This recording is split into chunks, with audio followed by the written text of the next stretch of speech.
Okay, we're off to the races. The camera's working. All right, here's a quick little cheap, emphasis on cheap, kind of like a beam machine, chainsaw, vertical guide. I got on Amazon. I think it was like 26 bucks. I wasn't expecting much, and I didn't get much. But anyway, right out of the box, before I even used it, if you look at the way they put the bolts in over here, that tension against the saw blade, you see one on top, two on the bottom. Then you have these nuts and bolts up here that you can adjust to fit the bar of the saw. And what happens, as soon as you put your bar in, you got one on top against these two stops, which is ass backwards. You should have the two up here and one on the bottom, if you even need the one on the bottom. Anyway, that said, when you put the saw in and you tightened it, it cocked the blade sideways. So you had, instead of a vertical cut, you had this going on. So I never even tried it. What I did yesterday, hopefully you can see it, I took a piece of 1/8 inch steel stock I had, remnants laying around, and I JB welded it to this, which now gives it more surface area to bolt against, which should eliminate that cocking issue I was having. And a lot of reviews on these I've seen where these obviously just slip off the blade, your chain hits it, ruin your chain. What I did is I took a 3/8 drill bit and I made some divots here. You can see oil coming out of it into the bar itself, and these screws now have a seat to go into, so that should hopefully eliminate that problem. And this is a high view, I think it is. I got a picture on my phone I'll put in. So I'm about to get ready. I've got some good sized cedar that came down in the last storm, and I want to cut the back edge off of two of them to put underneath my deck, just more for decorative than anything else.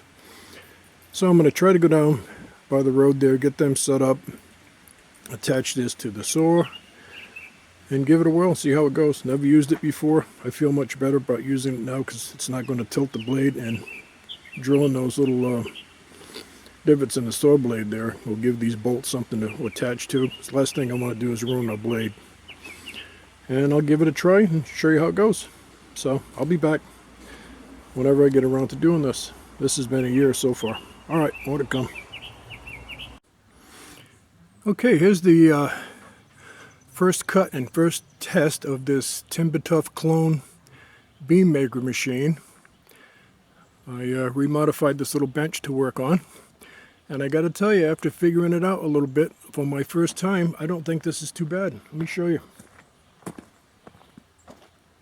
I'm just using a standard cross-cut saw, no grip saw. So I got it getting finished back down there all the way.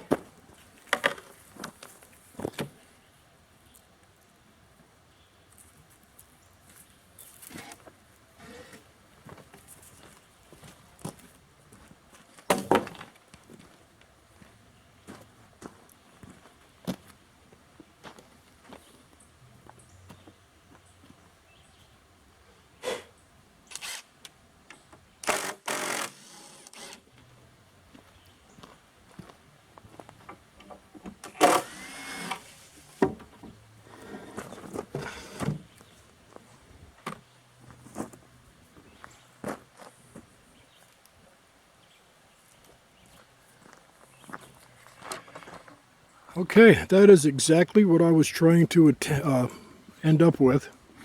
I want this flat piece of this beam to go up against the side of the building.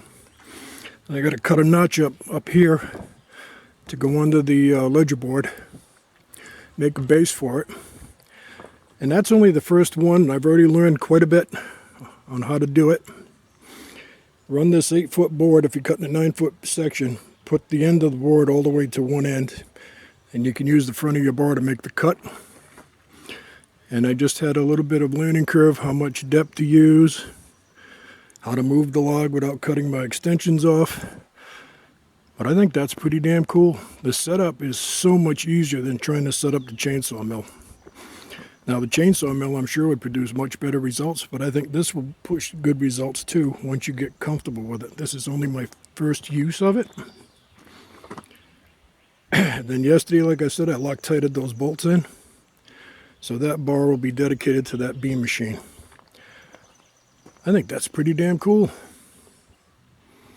And it enables you to do these smaller pieces. This is the blowdown from the storm we had a couple months ago. And these are going to be, again, beams underneath the porch under the ledger board. So I think for 25 bucks, that was a good little purchase. All right, I'm going to cut this off because I'm sweating to death out here, but that's pretty slick. That took less than 5 minutes to do that. And now I know the next one will come out much better. I know where to stand with the saw, how to hold the saw, where to be with it. So yeah, I'm pretty happy with that. And again, this side here you're not going to see anyway, so it don't matter. All right, that concludes my first test with this. I'll put the name in the description. I forget what it was, Hunview or something. It's basically a Timber Tuff knockoff. Got it on Amazon a year ago, just now using it. All right, that's it. Another day in the life on the off-grid project out here in Tennessee. I'm gone.